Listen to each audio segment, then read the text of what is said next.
Okay, let's unpack this incredible stack of sources. We have articles, personal letters, intelligence reports, and forensic data that, when you put them all together, they read like a historical thriller crossed with a cold case file. It's an amazing collection. Our mission today is to follow the dizzying, decades-long journey of a single, tiny piece of jewelry known only as the Shanghai Moon.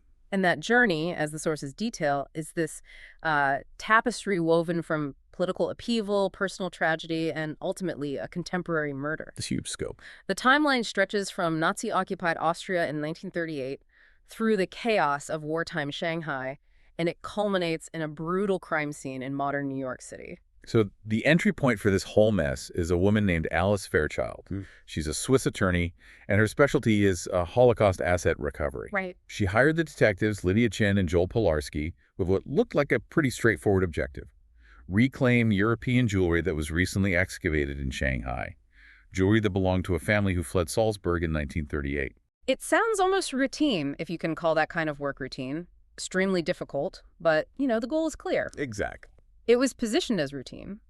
The sources indicate the jewelry, which was unquestionably European in origin, was found at a construction site in Shanghai.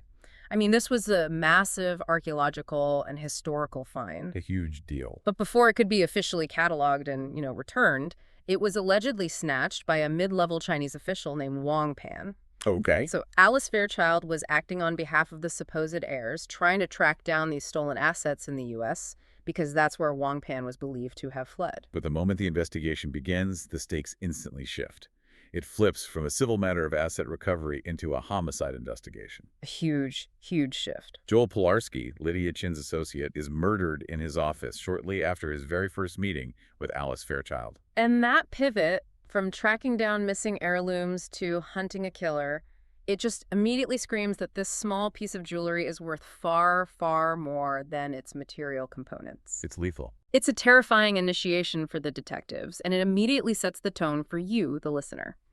This deep dive is a necessary shortcut into understanding how the global traumas of the 20th century, the rise of fascism, the Pacific War, the Chinese Civil War, don't just fade into history books. No, they linger. They create these deep, intensely personal secrets that endure for over 60 years, only to explode into modern violence when a lost artifact brings them to the surface. To understand why Joel Pilarsky died in New York, we absolutely must return to 1938 Austria. Let's follow that trail of blood back to its source. Let's do it. The story begins with the desperate flight of the Gilder family from Salzburg, Austria in 1938, right after the Anschluss. The sources really emphasize the immediate life-or-death quality of the threat. Oh, absolutely. The family realized they had maybe days, certainly not weeks, to secure passage out of the country. The walls were closing in fast. And the details of that flight are just heartbreaking. The sources, particularly Rosalie's personal letters, show that the mother, Elke Gilder, and her brother, Horst Peretz, were frantically trying to secure passage for the whole family. But they could only manage to get 2 spots, just 2, on the Italian liner, the Conte Biancomano, which was sailing from Trieste. So they made the impossible choice, a choice I don't think any parent could imagine making. They sent the children. They sent the children. Rosalie, who was just 18, and her brother, Paul, who was only 14, they put their entire hope for the future on these 2 kids, believing, or at least hoping, they could follow later. The journey to the Italian border, which is documented in Rosalie's first letters, is just, it's profoundly moving. She writes about the train ride, detailing this sickening fear when the Gestapo boarded the train, not once but twice, to check everyone's papers. And you can feel the tension in her writing. She recounts how everyone just sat frozen, clutching their documents. The relief, she says, was intoxicating. The moment the whistle blew and they finally crossed the border into Italy, the tension just broke. She describes people erupting into cheers and champagne bottles just appearing out of nowhere.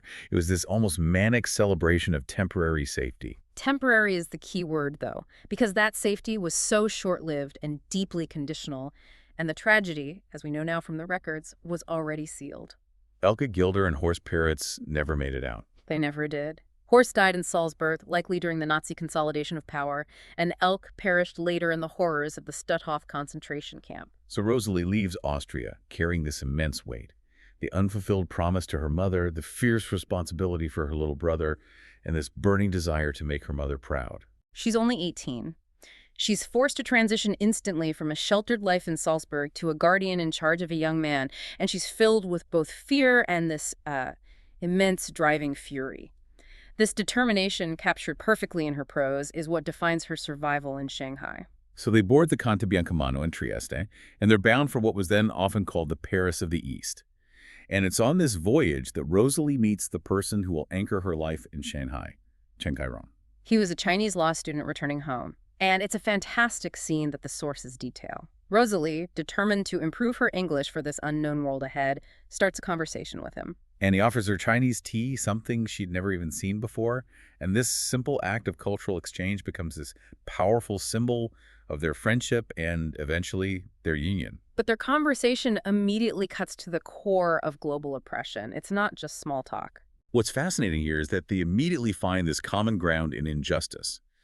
Kairong, despite being Chinese and returning to his homeland, expresses this profound concern about returning to a China that was, well, unwelcoming. It was largely controlled by the Japanese military occupation and collaborationist governments. And he specifically brings up the infamous public garden on the Bund in the international settlement. He tells Rosalie that Chinese citizens are strictly forbidden from entering this beautiful central park, which was controlled by Western colonial powers. And for Rosalie, having just fled a city where signs declared Jews forbidden in every public space, it's this moment of shocking recognition. She sees the painful, agonizing parallel immediately. She calls out the hypocrisy right then and there on the ship. The hypocrisy of foreign powers condemning fascism in Europe while enforcing their own brand of colonial oppression in Asia. It's a powerful moment of realization for her. Oppression is structural, not exclusive. She realized she had fled one set of horrible rules only to find a different set enforced by the very same Western powers who preached freedom. And that realization, I think, helps temper the inevitable shock of their arrival. Because Shanghai was definitely not the Paris of the East for the refugees. Not at all. The area they were directed to, Hongqiu, was a desolate, rubble-strewn neighborhood. It had been brutally bombed during the Japanese invasion. It was a devastated slum. It was known as the designated area for stateless refugees, the Shanghai Ghetto. Rosalie's description of their initial living conditions in the communal home, which was usually just an abandoned, unheated warehouse, is truly grim. Oh, it's awful. Oh. She writes of bare brick walls, concrete floors, constant suffocating noise, and sleeping in these long rows of bunks partitioned only by hanging bed sheets. And her initial goal, her heart's desire, as she puts it, was so simple. Just a small, quiet space where she and Paul could retain some semblance of dignity. And this is where Paul, the 14-year-old, steps up with an astonishing display of resourcefulness. The sources show he quickly developed this savvy, enterprising spirit. He's amazing. He established a small trade route, trading the few minor valuables they carried for yuan. And he eventually accumulated enough local currency to secure a basic living and, critically, a tiny, irregular private room above a typewriter shop in the international settlement. And the detail about the ginger snap is what makes Paul's efforts so memorable. I love this part. Rosalie records the moment he surprised her with a single ginger snap. Just one small, spicy cookie. Which was a massive luxury in their world. A huge luxury. It wasn't just food, it was an emotional gesture. It was a testament to his determination to provide comfort and normalcy in this utterly abnormal existence. Paul's successful hustle and their relative stability allowed Rosalie to seek employment beyond basic manual labor, which is when Chen Kairong comes back into the picture. Right. Remembering their philosophical discussions on the ship, he invited Rosalie to the opulent Chen family villa to tutor his younger sister Meilin in English. And this job provided her with a lifeline. It gave her a critical glimpse into the sheltered life of Shanghai's Chinese elite, a world away from the desperation of Hongqiu. And this mingling of worlds, this union of Salzburg and Shanghai, culminates in the creation of the artifact at the center of our deep dive, the Shanghai Moon. The creation of the brooch is so deeply symbolic. The sources reveal that Kairong gifted Rosalie an ancient carved jade disc. It was a piece representing centuries of his family's heritage, likely passed down through generations. So she decides to incorporate the few physical remnants of her European life into it. She takes the stones from her mother elk's Queen Mama necklace, one of the few valuables the children had been allowed to bring. And she decides to dismantle it, to combine those European diamonds with the ancestral Chinese jade. It's an incredibly powerful act. It's not just jewelry. It's a physical manifestation of their cross-cultural commitment, marrying the Gilder family's trauma and endurance with the Chen family's history. And the task of assembling this artifact fell to a man named Herr Korens, a refugee jeweler who had set up a small shop on Avenue Foch. Korens' pride in the piece is noted in the source material. The finished piece was actually quite small, described as a diminutive jade disc encircled by only 8 tiny diamonds, less than an inch wide. But Korens, who had spent his life creating these opulent pieces for wealthy Europeans, considered this modest brooch his proudest work. Why? Because it was an emblem of enduring love and defiant hope against the backdrop of total war. Rosalie wore it during her civil marriage ceremony to Chen Kairong in 1942. And this is where the narrative leaps forward and becomes incredibly complicated. We have this beautiful, symbolic artifact worn once and then supposedly lost or hidden for decades until its purported discovery in modern Shanghai. Right. But when Lydia Chin and her partner Bill start investigating Alice Fairchild's claims, the Swiss attorney, they find her entire premise is built on a lie. A complete fabrication. The official story Alice gave was that she was trying to recover the assets for Rosalie's family, specifically the grandchildren of Rosalie's uncle, Horst Peretz. The implication being that the direct line, Rosalie and Paul, were likely deceased or missing. Right. Exactly, but discovery number 1 immediately dismantles this premise. Which is? Rosalie Gilder and Chen Kairong had a son, Chen Laoli, and he is very much alive and, ironically, runs a jewelry shop in New York. Wow, okay. So that completely nullifies Alice's claim that the assets must go to the distant Peretz heirs. Rosalie has direct, living heirs in the city where the investigation is taking place. And discovery number 2 is even more profound for the historical record. Paul Gilder, Rosalie's 14-year-old brother, is also alive. No way. He's living quietly in New Jersey, though suffering from significant memory loss due to age. Critically, though, he possesses a lacquered chest he brought with him when he fled Shanghai in the late 1940s. And the contents of that chest, Mylan's diary and Rosalie's remaining letters, are the primary sources that just crack the case wide open. They reveal a deeply hidden history. They prove that the theft and the murder weren't about Holocaust assets at all. They were about covering up a massive, decades-old secret rooted in espionage and devastating familial betrayal. Okay, so to understand the betrayal, we have to look closely at the Chen family. This is where it gets really dense. The sources reveal that Chen Kairong, the gentle law student who gifted Rosalie the jade, was secretly a highly placed Communist Party intelligence officer. So not just a merchant. Not at all. He was using his father's silk and cotton business as a sophisticated cover for extremely dangerous courier trips into Japanese-occupied zones throughout the early 1940s. Meanwhile, his sister, Malin Rosalie's close friend and student, was married to a man named General Zhang. And he's described as a powerful but abusive figure who was a high-ranking collaborationist actively serving the Japanese puppet government. That is an impossible, profoundly dangerous family dynamic. You have the sister married to a top official serving the enemy, and the brother spying for the Chinese resistance. And Rosalie, an Austrian refugee, is living right in the middle of this high-stakes political powder keg, wholly dependent on the Chen family's protection. The crisis hits hard on February 23, 1943. Kairong is arrested by the Shanghai Municipal Police, likely based on a sophisticated tip-off. And he's taken to a place called Number 76, which the sources characterize as a notorious Japanese-affiliated detention center, a place synonymous with torture and disappearances. The clock is ticking on his life and the lives of everyone in his network. And here is where Mylan makes this calculated, astonishing sacrifice. Her diary reveals years of crushing unhappiness and abuse in her marriage to General Zhang. She describes him as a coward and records instances where he physically assaulted her. So to save her brother, whom she adored, she decides to leverage her access and destroy her husband. She goes to a man named Major Gunther Ulrich. He's a powerful German military attaché who is a friend of General Zhang, and she offers him a list of CCP agents. Now, this sounds incredibly risky. The sources suggest it was Kairong's actual list, copied meticulously by Mylan, but she used this crucial element of misdirection. She didn't claim the list was her brother's. No. She claimed her husband, General Zhang, was secretly the high-value spy and that the list belonged to him. That is an astonishing act of calculated revenge and political genius. She simultaneously frees her brother from Number 76 and delivers her abusive husband to the wrath of the Japanese. But the cost of this maneuver is immediate and devastating. Mullen knew she couldn't stay or protect her young son, Zhongli, who was only a toddler. So she gave him to Rosalie to raise alongside Rosalie and Cairong's own son, Chen Laoli, essentially merging their family lines under Rosalie's protection. And then Mullen disappeared. The U.S. Navy intelligence report we have access to presumes that General Zhang, desperate and fleeing, later murdered her out of vengeance. Her body was never found. So the Shanghai Moon comes back into play here, because Rosalie's letters, the ones from Paul's chest, indicate that Major Ulrich was promised a treasure, the moon, in exchange for him using his German influence to halt the torture of Cairong. And Ulrich did use his influence. Chiron was released, temporarily saved. But the sources confirm the favor backfired on the major spectacularly.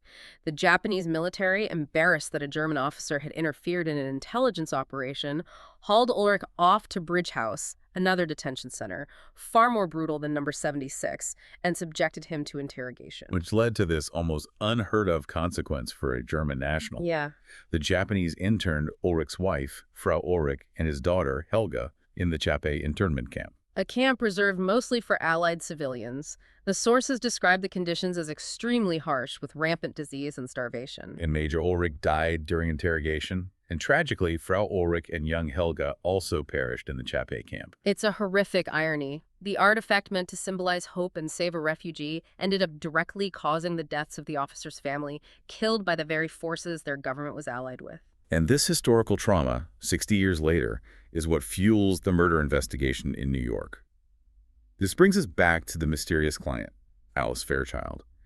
That connection allows us to unmask her and understand her terrifying, long-held grudge. The sources reveal that Alice Fairchild is actually Joan Fairchild, who assumed the identity of Helga Ulrich using a carefully forged Swiss passport. Okay, let's be absolutely clear on the connection because this is a crucial hinge point.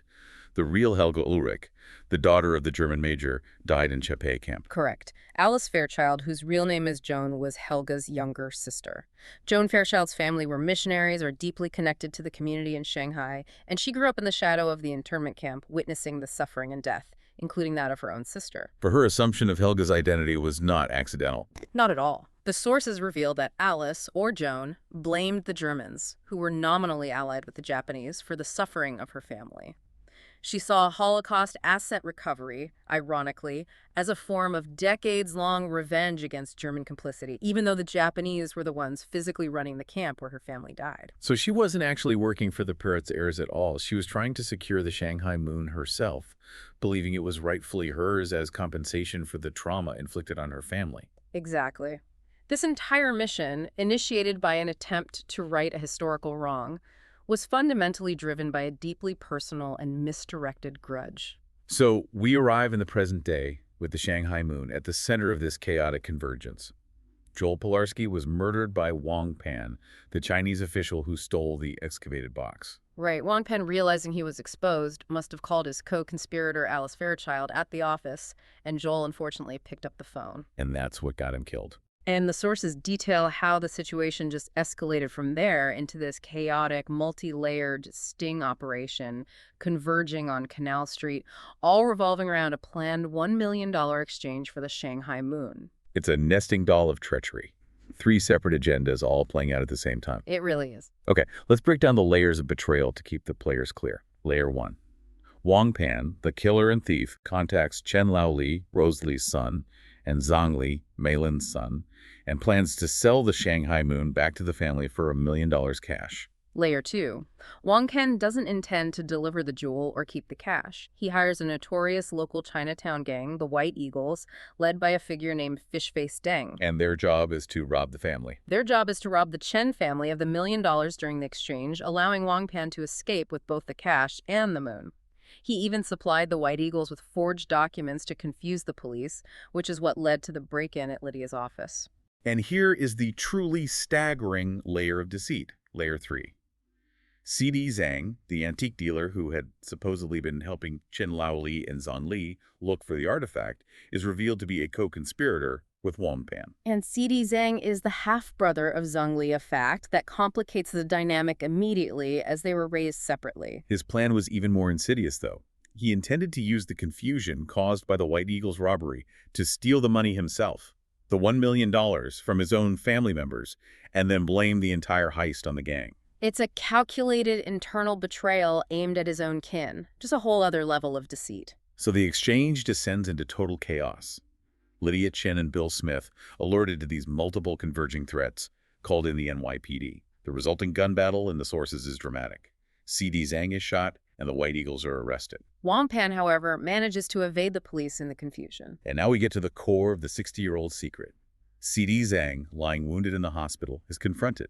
And earlier, Zhang Li, the adopted son, had been so frustratingly silent, dropping only these cryptic hints that revealing the truth about the missing Shanghai Moon would expose the secret of Rosalie's death. And that's when the true confession, the heart of the matter, comes tumbling out.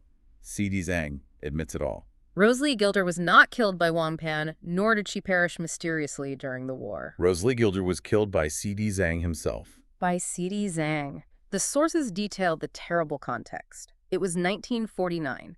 C.D. Zhang was just 18 years old, a desperate soldier in the collapsing, rampaging nationalist army, a force known for looting and abandoning principles as the Chinese Civil War concluded. He had been abandoned by his father, General Zhang, after the collaboration scandal, and he was likely starving and desperate. So he led 2 fellow soldiers in a desperate robbery attempt at the Chen villa. The villa was already half empty, but they demanded valuables. And Rosalie, demonstrating that same fury and determination she showed as an 18-year-old fleeing Salzburg, fought back to protect Paul and the young children. And in the scuffle, C.D. Zhang struck her. And the trauma from that blow led to her death. It's a tragic, horrifying twist of fate. The person who murdered Rosalie, the adoptive mother of his own half-brother, was a child of the very complex political war she had sought refuge from. But the confession carries one final tragic layer of complexity. C.D. Zhang claims that after killing her, he didn't take any money or valuables. He just left. He simply left, murmuring that he had taken far too much from them already. And this self-loathing confession gives context to the 40 years of secrecy maintained by Chen Laoli and Zhang Li. They weren't just covering up a crime, they were covering up the identity of the criminal who was, by blood and tragedy, part of their family. And this finally explains the jewelry's location. C.D. Zhang's confession also reveals a critical detail about the artifact. The moon wasn't actually found in the excavated box. Right. Wang had merely placed a marble in the box as an elaborate show to convince the family it was recoverable. The Shanghai Moon was never truly stolen in the recent past. So where was it? The ultimate truth is revealed by Zhang Li, the adopted son. He admits that he had possessed the real Shanghai Moon for decades. He kept it hidden in a false bottom in his office safe. Just this incredibly small piece, the diminutive jade disc encircled by 8 tiny diamonds. That's the one. Zhang Li explains his reasoning. He concealed it to protect it. He feared the jewelry was cursed, a symbol of bad luck that had brought about his real mother's sacrifice, the death of the Ulrich family, and finally Rosalie's murder in 1949. And this is the deep dive's biggest structural takeaway. Chen Laoli and Zhang Li had been feigning the public 40-year search for the jewelry and even negotiating with Wang to maintain a protective, public front for their families. They were protecting the horrific, unspoken truth of Rosalie's violent death and C.D. Zhang's crime. The public search for the stolen asset was a necessary lie to ensure the safety and sanity of the surviving family members who might have otherwise been destroyed by the truth. And the sources affirm that, despite all the violence and lies, they ultimately succeeded in maintaining a version of Rosalie's legacy. Yes. The final image we receive is a photograph sent to Lydia Chen. Rosalie, Kairong, Paul, and the 2 children, Laoli and Zhang Li, together, smiling under the blooming acacia tree in the Chen garden. It's a snapshot of the family they successfully built, however briefly, before the world tore them apart again. This entire deep dive, which began with the clinical search for stolen Holocaust assets, was never about money. It was a forensic investigation into decades of compounding historical trauma, espionage, and secrets kept at murderous cost. If we connect this to the bigger picture, Rosalie's letters and her fierce determination ensured that the true treasures that Kairong himself declared, the children, Laoli and Zhang Li, they survived. They were raised by Rosalie and Paul in the heart of chaos. And the small, hopeful artifact created by a refugee jeweler survived to tell the story of 2 families who endured global disaster. The persistence of these secrets. I mean, the truth about Mylan's sacrifice, selling out her abusive husband to save her communist brother, C.D. Zhang's youthful crime, and the resulting 40-year cover-up. It just illustrates the terrifying, unbelievable lengths people go to survive and protect those they love when social order has completely dissolved. The Shanghai Moon, which was intended to symbolize a union of hope and survival, ended up witnessing betrayal, murder, and a lifelong lie. It's a powerful lesson in how an artifact meant to commemorate a beautiful beginning can become burdened by decades of tragic consequence. This raises an important question for you, the listener, to consider as you reflect on the source material. We often romanticize the artifacts handed down to us, a grandmother's locket, a relative's war medal. But considering the family stories you've inherited, what forgotten artifact or half-told anecdote in your own life might be the key to unlocking a hidden, decades-long truth about your family's past? The deepest historical cuts are often hidden behind the smallest, most polished objects. The moon, it turned out, was never lost. It was simply buried in memory.